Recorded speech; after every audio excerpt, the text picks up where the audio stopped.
Hello guys everyone, कैसे हैं आप लोग। आप देख रहे हैं my YouTube channel the Mughal heaven. Mughal heaven में आप लोगों का स्वागत है। तो कल हमने अपने अडेनियम के अंदर पानी दिया था, लेकिन पानी सुबह सुबह में ही दिया था 9-10 बजे करीब, और रात को करीब 4 से और 5 बजे तक 1 घंटा अच्छी खासी बारिश होती रही। 1 घंटा लगा के बारिश हुई है और ये पोट हमारे सारे यहीं रखे रहे। और बारिश भी ऐसे टाइम पर हुई है कि कोई कुछ नहीं कर सकता है। उस टाइम पर हर आदमी सो रहा होता है, तो इस टाइम पर अगर अडेनियम बाहर रखे हुए हैं ऐसे टाइम पर, तो आप कुछ भी नहीं कर सकते हैं और आपके अडेनियम भीगते रहेंगे। तो कोई बात नहीं है, इस टाइम पर हल्की फुल्की बारिश थी, कोई बहुत ज़्यादा हैवी नहीं थी। बस 1 इंच के करीब इनके पोट भीगे थे और तेज़ हवाएं चल रही हैं सुबह से, और धूप भी ठीक ठाक है, तो इस वजह से सारे पोट जल्दी से सूख भी गए हैं। और अगर पता होता कि बारिश होने वाली है तो फिर रुक जाते, पानी नहीं देते इसको, लेकिन कोई ख़ास बारिश नहीं थी। 1 इंच के करीब पोट भीगा था। अब हवा चली है तो ये सारे सूख भी गए हैं। देखिए भाई, ये थोड़ी सी नमी नीचे रह गई है इसकी, ये इस तरीके से। और जो सुबह में पानी दिया था वो तो शाम तक करीब करीब सूख गया था। ज़्यादा पानी हमने इनको दिया नहीं था फंगीसाइड का, और फंगीसाइड का पानी भी पड़ गया और उधर बारिश का पानी मिल गया है, तो ये बारिश इसको बहुत ही फ़ायदा करेगी। सारे पौधे हमारे धुल गए हैं और सारे पौधों की ग्रोथ बहुत अच्छी हो जाएगी, क्योंकि बारिश के पानी में नाइट्रोजन अच्छा होता है। तो इस टाइम पर अगर ये बारिश इन प्लांटों को मिल जाएगी अडेनियम को, तो ये अडेनियम ग्रोथ बहुत अच्छी करेंगे, क्योंकि इस टाइम पर सब अडेनियम जो है वो फुटाव पर है। अच्छे खासे इनके अंदर से लीव्स निकलने लगे हैं इस तरीके से। तो अडेनियम इस टाइम फुटाव पर है और ये बारिश का पानी इनको बहुत ही फ़ायदा करेगा। और ज़्यादा बस तेज़ बारिश नहीं होनी चाहिए, और ज़्यादा तेज़ बारिश नहीं होनी चाहिए। ज़्यादा तेज़ बारिश में इनको इस टाइम पर नुकसान हो जाएगा। तो कम बारिश अगर हो रही है थोड़ी बहुत तो कोई बात नहीं है, उसका तो कोई ज़्यादा फ़र्क नहीं पड़ेगा, वो तो इनके लिए बहुत फ़ायदेमंद चीज़ है।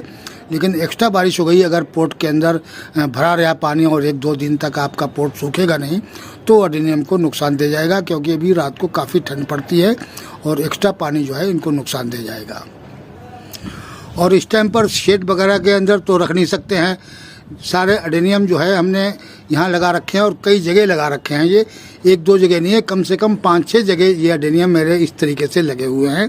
कोई कहाँ है, कोई कहाँ है, 2-4 यहाँ रखे, 2-4 वहाँ रखे, इस तरीके से काफ़ी जगह हमारे अडेनियम रखे हुए हैं। क्योंकि रेक के ऊपर सारा ये पिटूनिया लगा दी थी मैंने, तो रेक जो है वो घिर गया है और ये पिटूनिया अभी 1 महीना के करीब चलेगी। सीजनेबल प्लांट ये जो है ख़त्म जब हो जाएंगे, यानी मार्च भर तो ये अच्छी फ्लावरिंग करते हैं, और मार्च के बाद में जाके ये ख़त्म होंगे तो इनको हटा देंगे। सारे के सारे अडेनियम हम अपने इस रेक के ऊपर रख देंगे।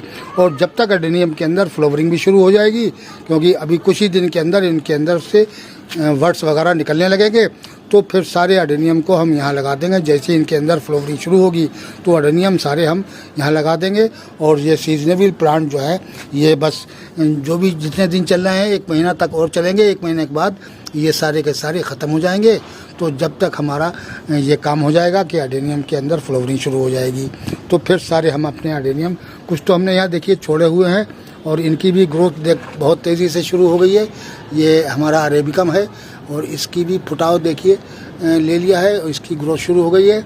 और ये एक है ब्लैक रंग का फूल है, तो इसके जो लीव्स निकलते हैं ये भी ब्लैक से निकलते हैं, और इसका जो फूल है वो ब्लैक खिलता है और बाद में मैरून हो जाता है कुछ दिन के बाद। और एक ये प्लांट है, इसके अंदर भी बहुत बेहतरीन फुटाव हो रहा है और ये बड्स आने लगे हैं इसके इस तरीके से। आज हम अपने एक अडेनियम के प्लांट को रिपोर्ट करने को थे और रिपोर्ट करने ही जा रहे थे। ये मैंने सॉइल भी सूखने डाल दी है, तो हमने उसका पोट देखा तो पोट थोड़ा गीला था, इस वजह से मैंने उसको रिपोर्ट नहीं किया है और सॉइल को सूखने के लिए डाल दिया। सॉइल काफ़ी गीली थी, तो इस वजह से ये सॉइल जो सूख जाएगी, फिर इसके अंदर हम अच्छा मिक्सचर बनाकर और कल को अपने अडेनियम को रिपोर्ट कर देंगे। और जो अडेनियम मैं रिपोर्ट करने जा रहा था उसका मैं काफ़ी दिन से इंतज़ार कर रहा हूँ कि किसी सूरत से ये अडेनियम जो है वो रिपोर्ट हो जाए लॉन्ग पोट के अंदर। तो ये लॉन्ग पोट हमने इसके लिए तलाश किया है। ये कम से कम 8 इंच का होगा करीब।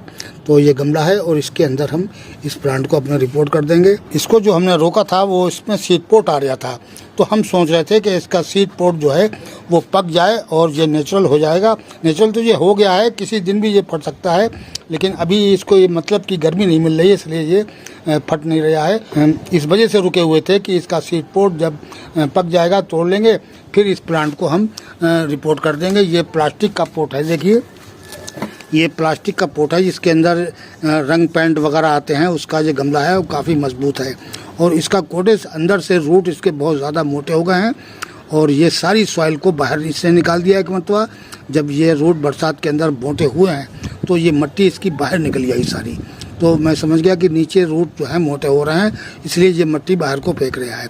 क्यों नहीं तो ये गमला फाड़ देता, अगर मिट्टी का गमला होता या सीमेंट का गमला होता तो ये गमला फाड़ देता।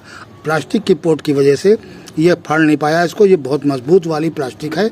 तो इसको अब हम मिट्टी के पोट के अंदर रिपोर्ट करेंगे और लॉन्ग पोट के अंदर रिपोर्ट करेंगे। ये अडेनियम बहुत तेज़ी के साथ ग्रोथ कर रहा है और आज हमने इसके ऊपर एक ग्राफ्ट भी कर दी है। ये देखिए, ये आज इसके ऊपर एक ग्राफ्ट कर दी और ग्राफ्ट मैंने आज करीब 10-12 प्लांटों के अंदर ग्राफ्ट करी है। देखिए मैं आपको दिखाऊंगा, ये देखिए ये सारे हमारे ग्राफ्ट रखे हुए हैं। ये 3 प्लांट तो हमने 4-5 दिन पहले करे थे और बाकी के ये प्लांट जो हैं ये 5-6 प्लांट तो यहाँ रखे हुए हैं और भी जगह पर कई जगह रख दिया है मैंने इसको। तो यह अभी सुबह से हम यही कर रहे थे, ग्राफ्टिंग कर रहे थे। तो सुबह से हमने कम से कम 2-3 घंटे इसी काम को किया है। ये मुझे कहीं से ब्रांचें मिल गई हैं, कम से कम 10-12 प्लांटों की ब्रांचें मिल गई हैं और एक से एक बेहतरीन कलर इन ब्रांचों के अंदर है।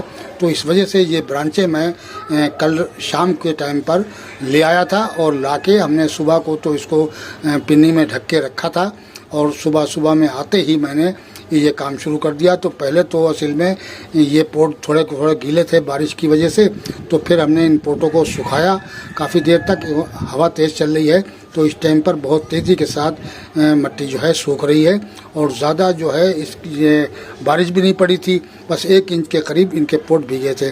और हमने फिर सोचा कि चलो अगर हम अडेनियम की रिपोर्टिंग नहीं कर रहे हैं तो हम इन ब्रांचों को अपनी ग्राफ्ट कर देते हैं। तो मैंने देखी इस प्लांट के ऊपर तो मैंने 6 ब्रांचें ग्राफ्ट करी हैं। ब्रांचें तो किसी में 2-2 भी करी हैं। देखिए इसके अंदर 2 ब्रांचें हैं ये, क्योंकि ब्रांचें बहुत ज़्यादा थी। एक ही प्लांट के अंदर 6 मल्टी कलर की ग्राफ्ट हमने कर दी है। तो ये 4-5 साल पुराना हमारा प्लांट है। इसके ऊपर हमने 6 ब्रांचों के अंदर ग्राफ्ट करी है और 2 ब्रांचों के अंदर 2-2 ग्राफ्ट हैं।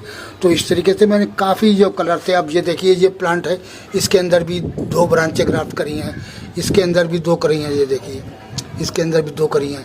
तो इस तरीके से 2-2 करके हमने वो जितनी भी ब्रांचें थी सारी की सारी ग्राफ्ट कर दी हैं। अभी 1-2 प्लांट और हैं जो हमने दूसरी साइटों पर रख दिए हैं, तो उनके अंदर भी ग्राफ्ट कर दिया है। तो काफ़ी प्लांटों के अंदर आज साथियों हमने ग्राफ्टिंग कर दी है अपनी।